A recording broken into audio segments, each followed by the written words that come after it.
အားလုံးပဲမင်္ဂလာပါ KD Learning Academy ကနေပြီးတော့ကြိုဆိုပါရစေကျွန်တော်ဒီနေ့မှာတော့ N3 grammar မှာပါတယ်နာနီနာနီတာပီနီဆိုတဲ့ grammar လေးနဲ့ပတ်သက်ပြီးတော့ပြောပြပေးသွားမှာဖြစ်ပါတယ်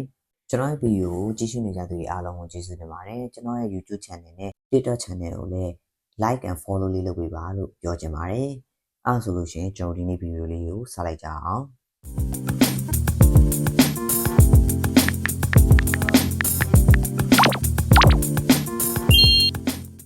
နာနီနာနီတာပီနီသူ့ကိုကြတော့ပြောရဲဆိုတွေ့ရတဲ့တိုင်းပေါ့နော်ပြောမယ်ဆိုလို့ရှိရင်တိုင်းပေါ့အချိန်တိုင်းအခါတိုင်းသူ့ရဲ့ရှေ့မှာဆိုလို့ရှိရင်ကြီးလျှော့ခေးလိုက်မယ်နော်ကြီးလျှော့ခေးနောင်ဆိုလို့ရှိရင်တော့နော်လေးထည့်ပေးရမယ်ပြီးရင်နောက်မှာတာပီနီလိုက်မယ်ပေါ့နော်ဒီမှာအောက်တာပီနီတွေ့ရဲ့အခါတိုင်းတွေ့ရဲ့အချိန်တိုင်းရောခေါင်းတော့တာပီနီခီးသွားတဲ့အခါတိုင်းသူ့ဘယ်လိုမျိုးအချိန်တွေမှာသုံးမလဲဆိုလို့ရှိရင်လုံးဆောင်ချက်တစ်ခုဒါမှမဟုတ်အချိန်တွေတစ်ခုဖြစ်ပေါ်လာတိုင်းအဲ့နောက်မှာပေါ့နော်အမြဲတမ်းပြန်ဖြစ်လေးရှိရဲဒါမှမဟုတ်လို့ရှိရင်ပြန်လုံးလေးရှိရဲ့ဟာမျိုးကိုဖော်ပြခြင်းတဲ့အခါမျိုးတွေမှာသုံးတဲ့ grammar လေးပဲဖြစ်ပါတယ်ထက်ကဖြစ်တဲ့အပြုမှုအလေးကျင့်နေဖြိုးဖြစ်စဉ်တွေပေါ့နော်နောက်တစ်ခုကကြတော့သဘာဝအတိုင်းဖြစ်ပေါ်လာတဲ့အရာမျိုးတွေမှာတော့မသုံးပါဘူးတော့ဘယ်လိုမျိုးလဲဆိုတော့ဥမာပါရာသီဥတုဒါမှမဟုတ်လို့ရှိရင်ဥမာအိမ်ပြန်ရောက်တာနဲ့ချက်ချင်းတမင်စားတယ်အဲ့လိုမျိုးပေါ့နော်အဲ့လိုမျိုးခါမျိုးတွေမှာမသုံး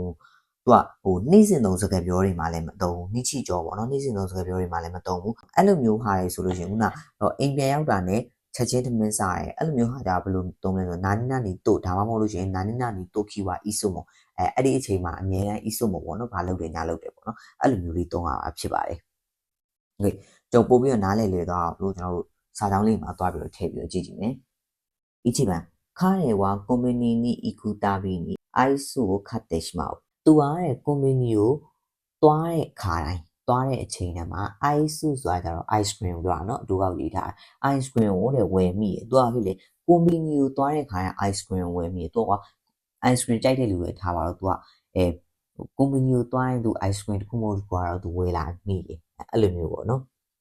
အဲ့လိုမျိုးပြောနေတာဖြစ်တယ်2番この句を聞くたびに昔のことを思い出す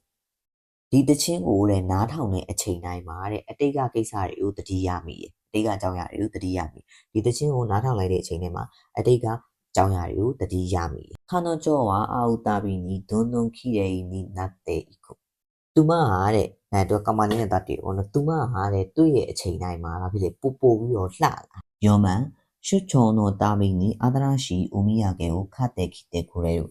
ရှုချောနောတာဘီနီသူကအလုံးနဲ့ခီးသွားတယ်ပေါ့နော်ဒီရှုချောကဒီနောင်ဖြစ်တဲ့အတွက်ကြောင့်နောင်ဆိုလို့ရှိရင်တော့နော်လေးထည့်ပေးရပါမယ်ရှုချောနောတာဘီနီရဲ့သူကအလုံးနဲ့ခီးသွားတဲ့အချိန်တိုင်းမှာအာဒရာရှိအိုမီယာကေ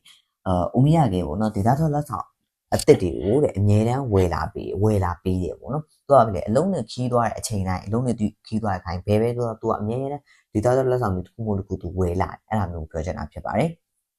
ကောဗန်ခိုင်ရီနိုတာဘီနီအာဒရာရှိအိုင်ဒီယာကဒါစားရဲသူကအစည်းအဝေးလုပ်တဲ့အခါတိုင်းမှာအစည်းအဝေးလုပ်တဲ့အချိန်တိုင်းမှာဘာဖြစ်လဲ idea အသစ်တွေကထွက်လာတယ် idea အသစ်တွေထုတ်တယ် idea အသစ်တွေထွက်လာတယ်တဲ့အဲ့လိုမျိုးလေးပြောချင်တာဖြစ်ပါတယ်ဒီပေါ့နော် grammar တွေကများတာဖြစ်တဲ့အတွက်ကြောင့်ကိုကလေဒီကိုတာကိုရဲစာကြောင်းလေးတွေကိုစဉ်းစားပြီးတော့စာကြောင်းလေးတွေမှာထည့်ပြီးတော့သုံးကြည့်ပါပေါ့နော်အဲ့လိုသုံးရင် grammar လေးတွေကမှတ်မိလာပါလိမ့်မယ်တာပီနီဆိုတဲ့ grammar လေးကိုလည်းအဆင်ပြေမယ်လို့ထင်ပါတယ်ဒီနေ့ဗီဒီယိုလေးကတော့ဒီလောက်ပါပဲအဆုံးလေးလာနေပြီအားလုံးကျေးဇူးတင်ပါတယ်နောက်ဗီဒီယိုမှာဆက်ပြီးတော့တွေ့ပါမယ်